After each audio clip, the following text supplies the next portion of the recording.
yang karma terkadang mereka disclaimer, tapi sebenarnya enggak juga sih, mereka itu enggak disclaimer kalau masih meyakini bahwa mimpi itu benar. Ya iya, makanya itulah. Kalau selagi mimpi dijadikan hujah, dijadikan dalil yang valid, ya udah nanti saya mimpi aja nantilah.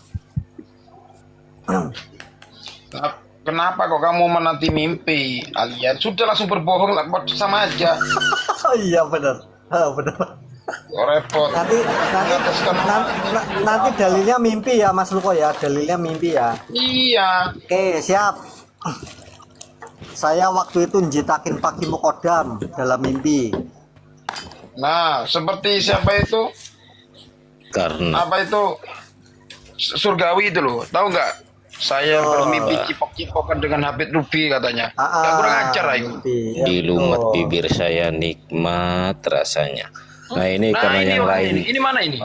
Kalau yang lain bawa kitab, saya juga buka kitab ini. Kitab saya kayaknya lebih penting dari kitab kalian. Silakan. Nggak besarkan itu. Siapa tahu ini penting nih. Besarkan dulu ini. Kita jadi Sangat rujukan. penting dijadikan rujukan saja. Ya, kalau mimpi bisa dijadikan argumentasi yang kuat. Kitab apa itu? Kitab apa? Ini nggak jelas kitabnya, nggak kelihatan. Oh bentar salah kitab ini, salah kitab, bentar. Bentar. Itu. Ente Qurratul Uyun malah ditunjukin. Astagfirullahaladzim. Itu bungkusnya kacangnya si Maman itu. Kitab Imriti yang dibawa itu. Masya Allah. Qurratul Uyun Kama Sutra itu. Oh.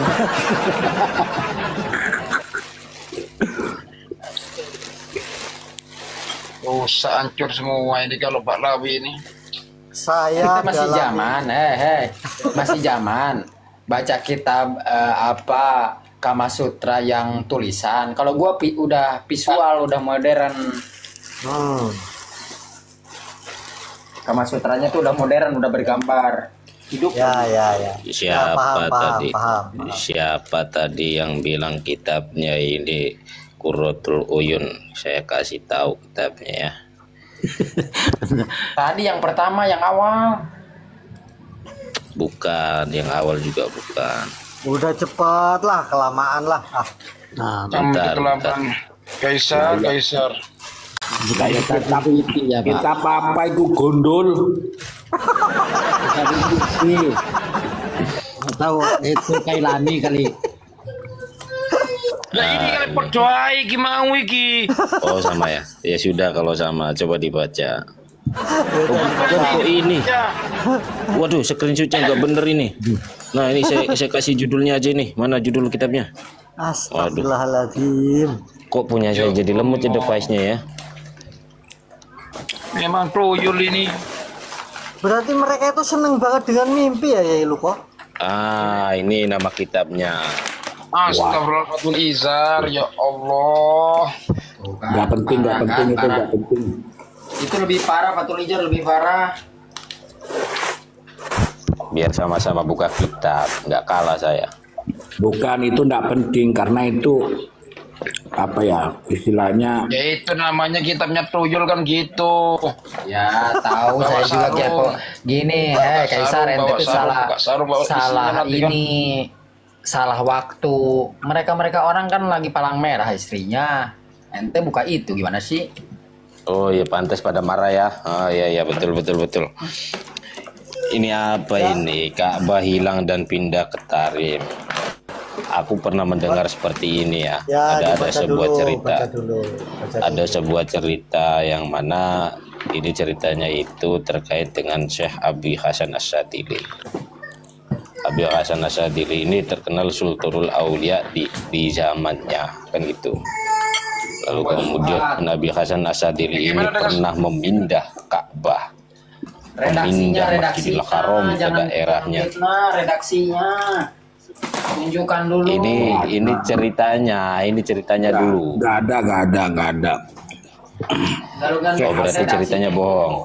Syekh Hasan Asyadzili itu adalah ulama termasyhur pada waktu itu di Baghdad itu. Oh berarti ya sudah kalau memang kamu terlalu banyak cari kadal gurun kamu Toyol.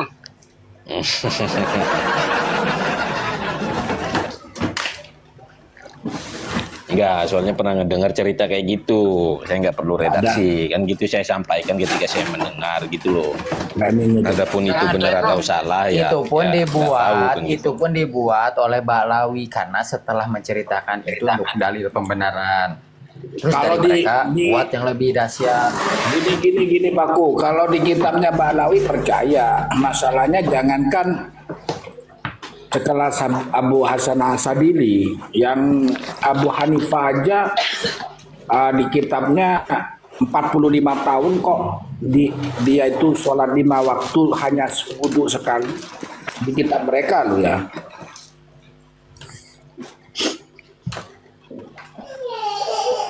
Itu sebagian keluarga Alawi itu apa itu?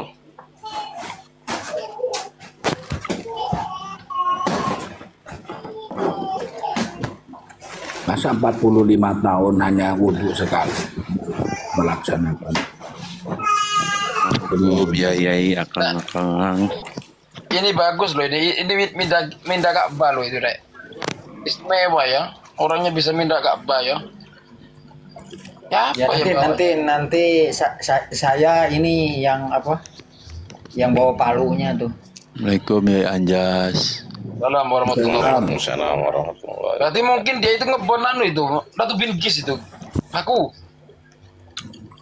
Itu yang kerjanya kan si Wapi kan yang mindahin itu kan. Si Wapi terus Romli ikut bantu mindahin. Hebat itu. Orangnya itu. Mungkin saya yakin jinnya Kaisar Surgawi jinnya itu. Ini ada kabar apa? Udah lama Kalau jin saya ya pasti Kang Luko. Luko nama jin saya itu, Luko Jojo.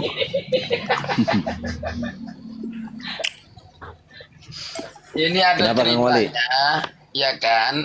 Baklawi nyuruh saya Kaisar Surgawi untuk memindah Ka'bah ke Yaman. Ini ceritanya gitu. Itu loh. Oh iya. Nyata setelah itu dibukalah kamarnya, rumahnya itu ternyata ada Ka'bah di dalamnya itu besar sekali. Dipindahkan ke rumahnya. Berapa besar itu rumahnya itu? Sungguh sesat menyesatkan.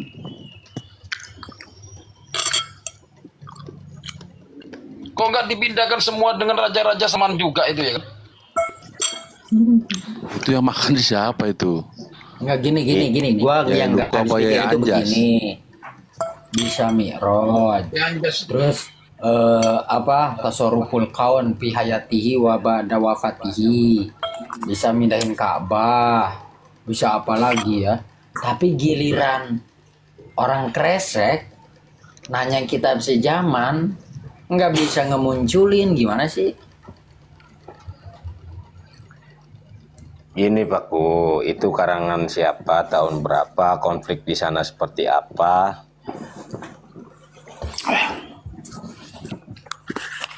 Pakku udah saya DM kamu, saya harap kamu bisa masuk itu. Ada beberapa hal penting nanti dibahas di sana. Ini ada Luko.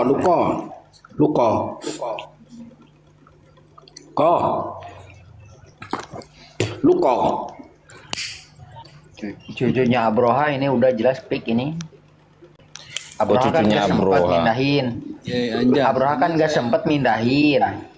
Saya baru dengar yang ini yang ada di acara apa namanya pertemuan apa di Mesir itu sudah menyatakan jelas bahwa Baklawi rungkat itu gimana Yai Anjas?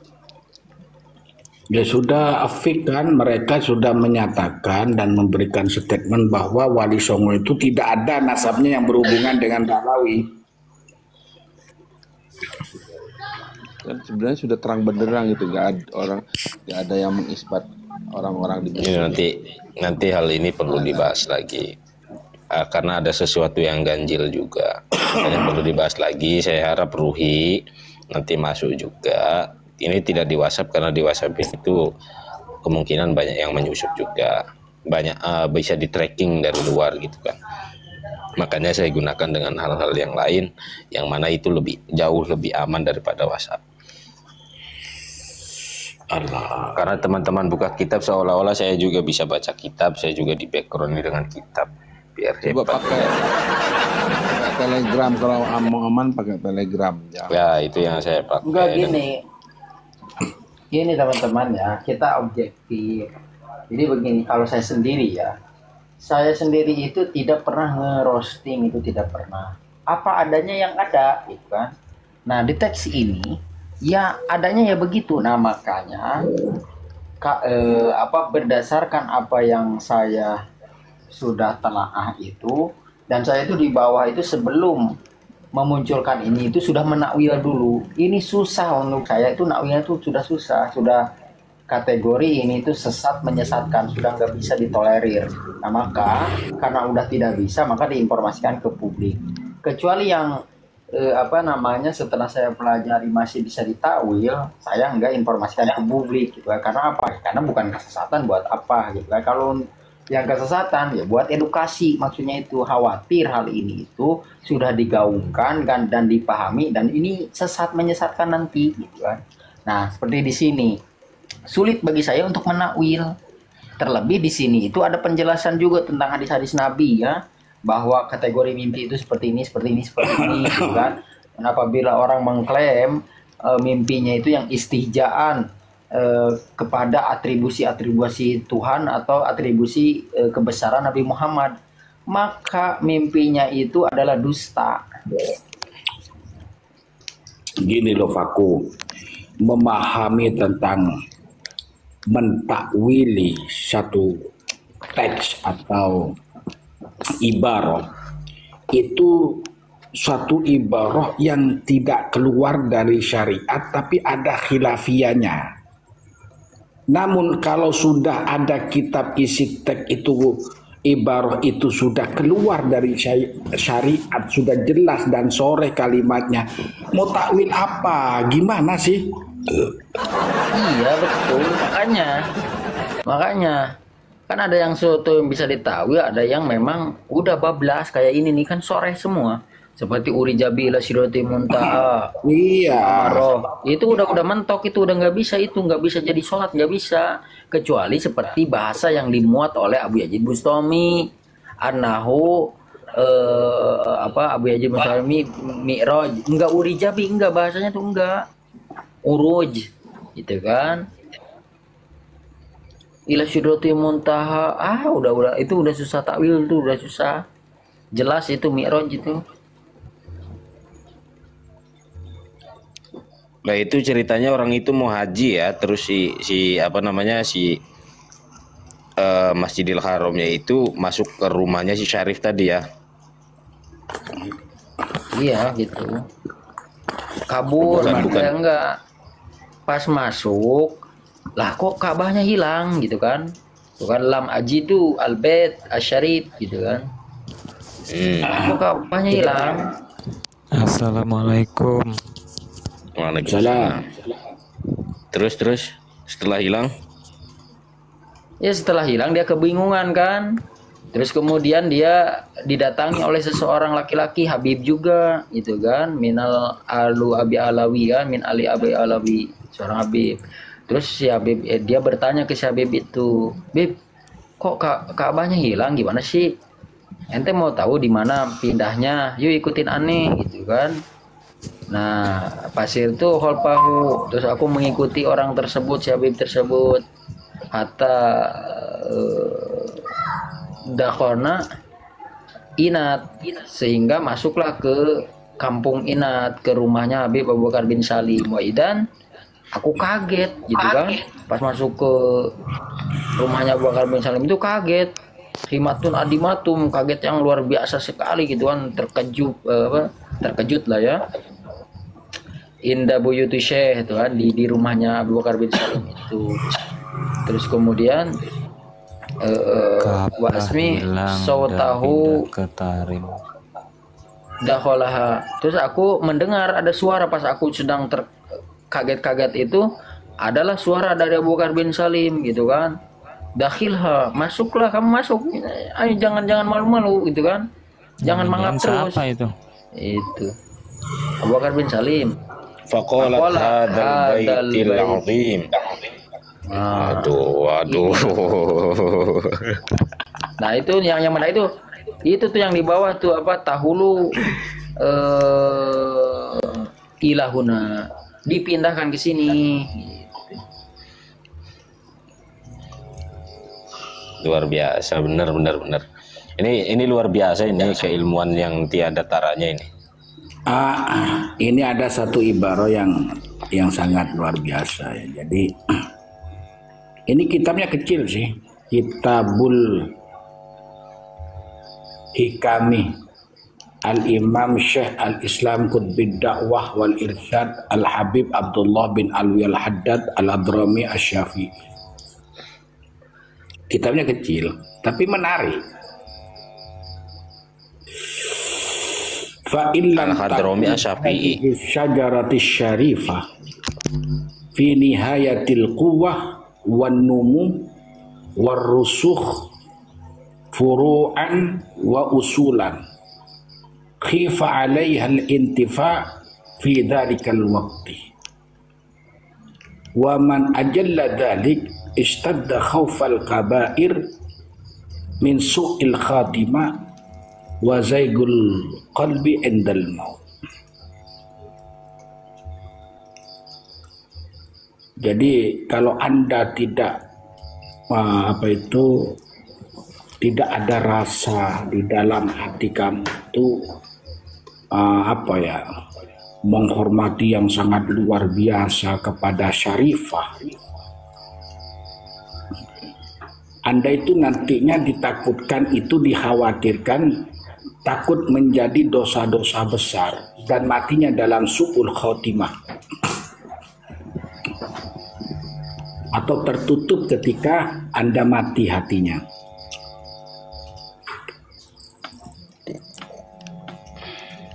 Jadi kalau Anda tidak hatinya itu wusul nyampe dan pokoknya wow lah kalau Anda tidak wow kepada syarifah gitu.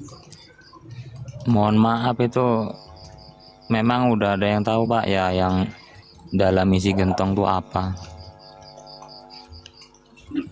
Maksudnya apa ini? Nggak tahu Pak, ini saya nyimak aja Pak.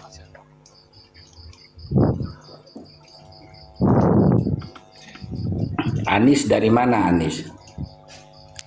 Dari Sumatera Pak. Oh Sumatera, Palembang bukan? Ya. Kalau di redaksi Qurratun Nadir itu ada bahasa begini. Jadi suatu ketika ada Habib sedang sholat. Dia ngadapnya itu ke timur kan, sholatnya itu. Kalau di kita itu ke timur kan.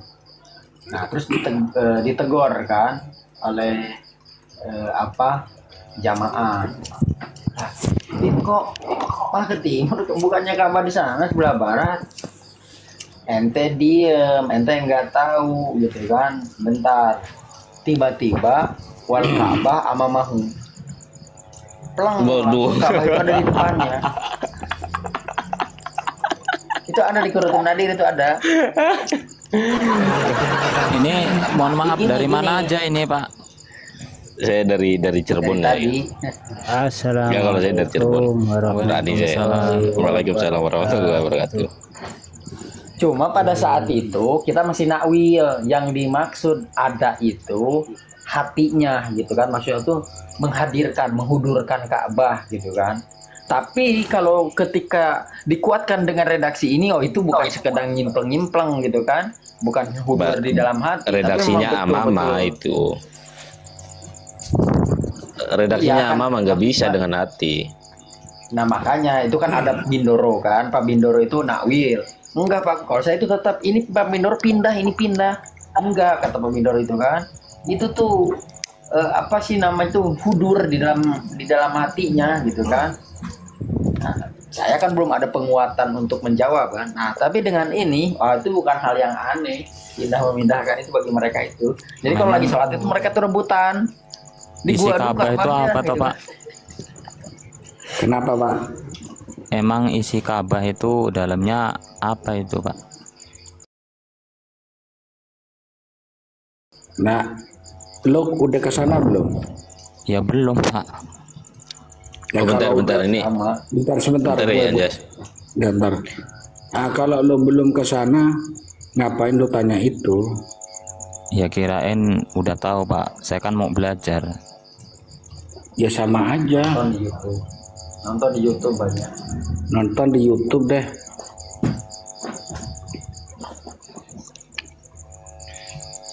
Nonton di YouTube. Jadi gini Kang, yang disembah itu bukan isi Ka'bahnya, tapi esensi dari Ka'bahnya itu dia lurus dengan ars gitu. Jadi menyembah Allah di atasnya Ka'bah itu, Ka'bah itu aja adanya di bawahnya ars. Makanya kenapa sih menghadap ke Ka'bah? Sebenarnya tidak, karena menghadap kiblat. Kiblatnya itu ya tetap Allah tadi. Gitu loh Kang. Kalau dari sini Pak ya. Kalau dari sini kiblat ya. Kalau kita di Mekah ya menghadapnya tetap arah Ka'bah tadi. Gini Kaisar sebentar. Anda menyatakan kiblat, tahu nggak apa yang dinamakan kiblat?